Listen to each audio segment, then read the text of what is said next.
These are very, very bright lights. Well, listen, it's great to be here. And, you know, Loman, when you were up here earlier, you know, you recognized Don Ely. And it's interesting. On March 3rd, I traveled to Montour County on a Friday evening for the Montour County Republican Lincoln Day dinner in Danville. And there were about 125 people that attended the event. And up at the podium, there was a full-size cutout of Donald Trump. And after the meeting was over, concluded there were about 125 people, you know, I sort of walked through the back of the room and I found Don Ely, and I said, hey, Don, let's go up and get our picture taken with the president. So Don and I went up, had our picture taken with Donald Trump, and that was on March 3rd, and Don passed on March 13th, 10 days later.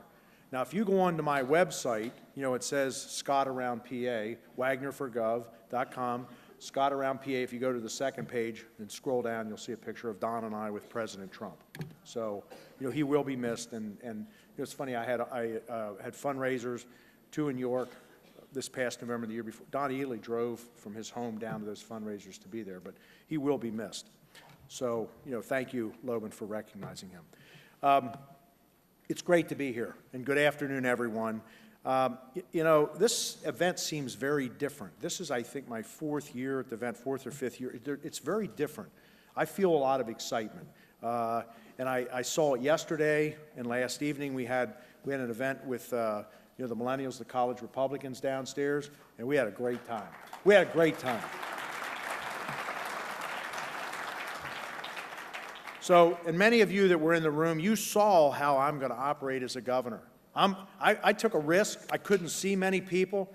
I just got up on the table. I didn't know whether, was pretty sure the table legs weren't going to collapse, but I took a risk. And you know what? It was fine. And then Greg Rothman, he tiptoed up there, but he got up. You know, he didn't know whether the water was cold or warm. I said Greg was okay. But listen, again, I feel the excitement. And you know, in this room, there's a buzz going on. There are 4 generations of great Americans and Republicans that are in this room. We have the Gen Xers, the millennials, the baby boomers, and the silent generation. Right now, we're seeing probably the greatest transition, you know, in the political environment we've seen in probably the last 50 or 60 years. So it's really, it's exciting for me. Loman, I would like to thank you and your team for putting this event together. It was a tremendous day yesterday. Last evening was just a ton of fun. And, you know, everything today was great, and we have lunch. So, Loman, thank you for what you've done with your team. And also, Loman, allowing me to present today. I appreciate that. You know, I would also like to acknowledge Fred Anton. Fred left a little earlier, but he was here yesterday. I mean, Fred's a legend. And David, thank you for what you and Fred have done at the PMA, you know, bringing this event to us and sponsoring it. And I think you said it's, what, 36 years? Pretty amazing. So, you know, Fred is just a great patriot and a great person. So I appreciate that. So for those of you that don't know,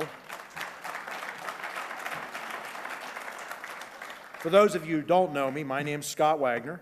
I'm a private sector business owner from York, Pennsylvania. I'm also a Pennsylvania state senator. I represent the 28th Senate District of York County. And for those of you that don't know, I'm also running to be the next governor of Pennsylvania.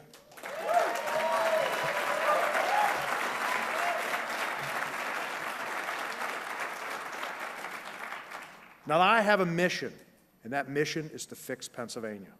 Real simple. Fix Pennsylvania. What you might notice about me is I'm not a super polished guy, and that's because I haven't made my career being a politician. I've spent the last 40 years building businesses, and some of those businesses from scratch. A waste company, 2 trucks, 2 employees, up to a waste company with 165 trucks. I've been creating jobs that employ hundreds of people. And one of the keys to my success in building and running those businesses is the fact that I am an operations guy. I understand how things operate. You might be asking yourself, why is this important? Well, it's more about who I am than what I did. Being an operations guy is evidence of my determination to succeed. I made it my business to know and be able to perform every function in every area of my company. I understood that when my business hit a wall, its survival was dependent on me alone and on my ability to understand the obstacles and take action. This skill has allowed me to survive at least 5 recessions. One of the truest statements about life is the difference between accomplishment and failure comes down to what we do when we hit a wall. We all hit walls in our pursuit of our mission, our goals, ambitions, and dreams. And for some, a wall signifies the writing on the wall. As some see it, it is the goal. It means that the goal can no longer be achieved. Well, those of you that know me, I've never really liked being told that my goals aren't achievable, so I don't do well when I hit the wall. And when I hit the wall, I take action. And believe me, as a private sector business owner, for almost 40 years, I've encountered many walls, especially the kind that keep businesses from thriving and even surviving, something I'll talk about in a minute. But as I see it, walls are just objects. And objects are no match for determination. The writing I see on these walls tells me it's time to find another way.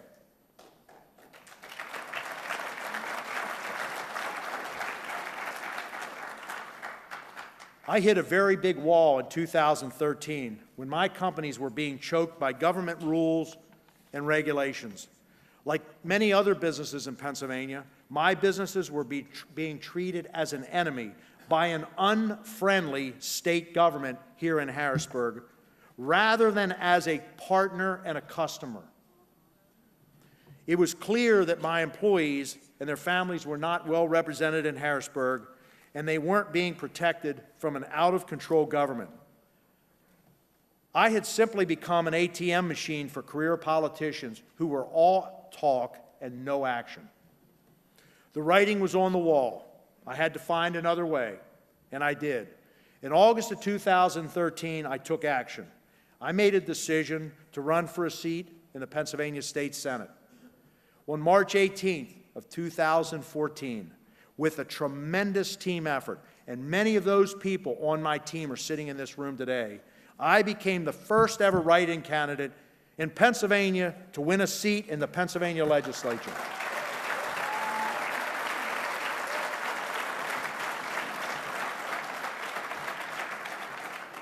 And to those team members, thank you. I'm honored and I'm humbled. When I got to Harrisburg, I found that things were much worse than I'd ever imagined. It didn't take long to see that I had just hit another wall. What I discovered was a dysfunctional culture of epic proportions. Spending was out of control. There was no accountability, and there was no leadership. Harrisburg is starving for a governor who possesses private sector leadership and has a vision for Pennsylvania.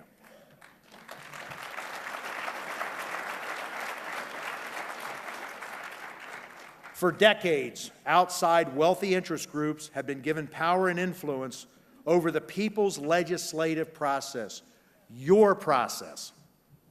But together with a number of honorable public servants, we found another way.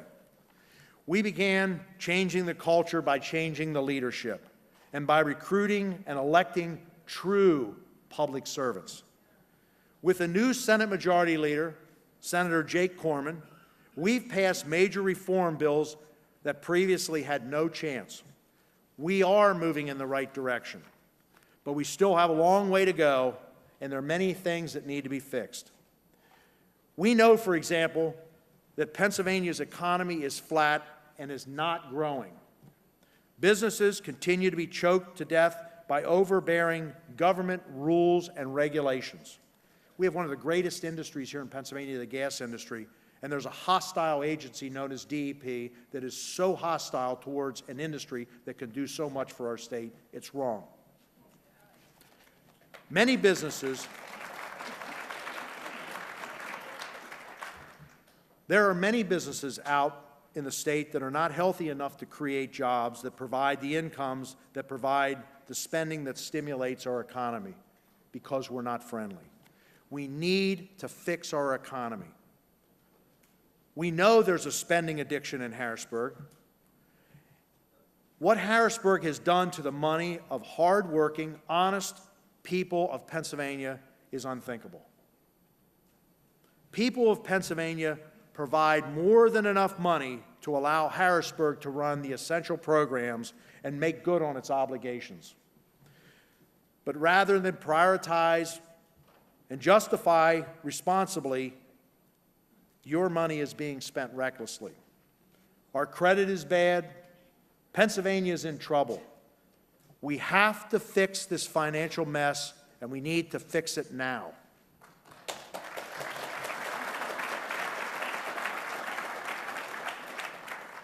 We know that our children are not receiving the constitutionally guaranteed education they deserve, and that's wrong. Our education system is archaic. It's inequitable, unsupportive, and unfair to the taxpayers. We have to fix our education system. Worst of all, we all know that we have our own swamp right across the river in Harrisburg, and the swamp needs drained.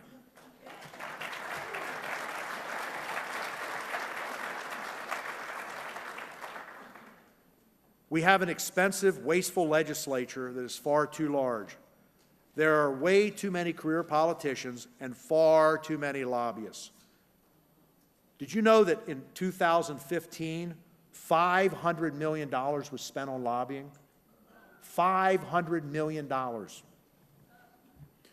We cannot fix anything until we fix our broken, bloated political system. I'm happy to report that we have historic majorities in both the House and the Senate. And the vast majority of the House and Senate members are on board, committed and determined to do what it takes to fix Pennsylvania. And there are two of them sitting right in front of me, Will Tallman and Greg Rothman.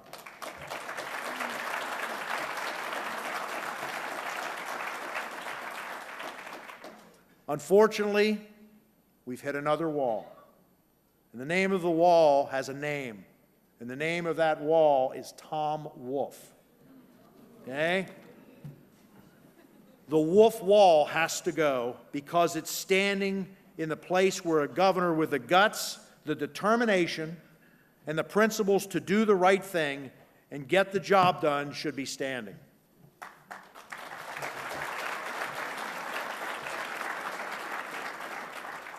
I told you earlier that I don't do well when I hit the wall. So I've decided to take action. That's why I'm running to be the next governor of Pennsylvania.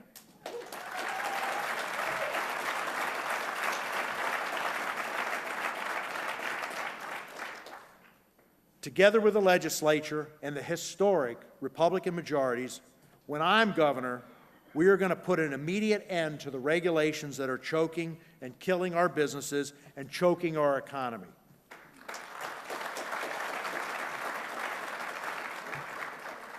And trust me, that's going to happen.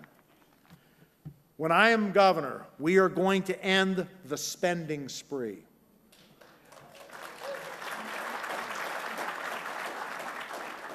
We will begin prioritizing how we spend money.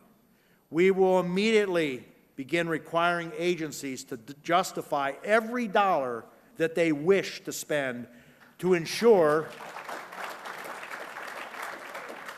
that tax dollars are being spent on what people need rather than what politicians want.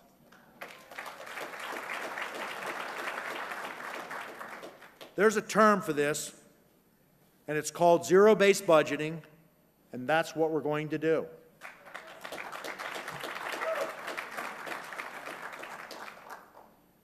When I'm the next governor, I will sign legislation that will fix our public schools by putting reforms in place that protect good teachers, prioritize students, and defend taxpayers.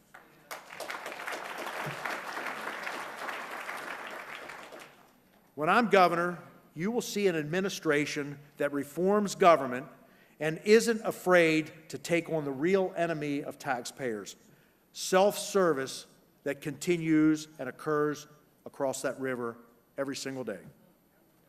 And that includes the public sector union bosses who are out to protect their own self-interests instead of their members, and career legislators whose only goal is to stay there to protect the perks of their office, including the lavish pension that they'll receive.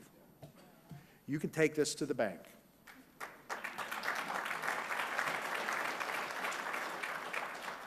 When I'm governor, as I said earlier, my goal and mission is to fix Pennsylvania, and we will fix Pennsylvania.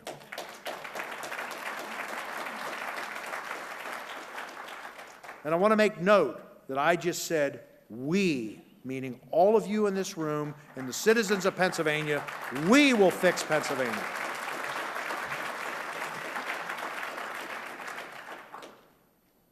It is most important for me to note that I have not been able to achieve success in my business career without surrounding myself with the best people in the world. And my success in politics has been no different. We have a lot of opportunities in Pennsylvania, but in order to capitalize on them, I need your help. I need every single person in this room to help me. And as I was telling the young folks last night, when you get to be 61, you get to say that. This is a time that we need all hands on deck. This is our chance. And when I say our, everyone in this room, this is our time.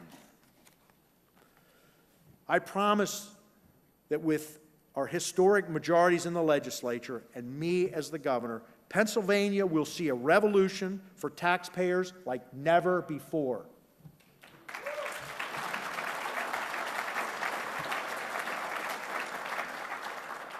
So, Greg, when you're selling real estate, you ask the client, what's it take for you to sign the contract? Well, here's my ask of you. Please go out and join our campaign at wagnerforgov.com. Together, and I'm going to use the word we again, we can change Pennsylvania and we can make it work for taxpayers again. So again, please join our campaign and become part of the movement. 2018 is right around the corner. I want to thank you for allowing me to present today, and I hope you have a great rest of the weekend. Thank you.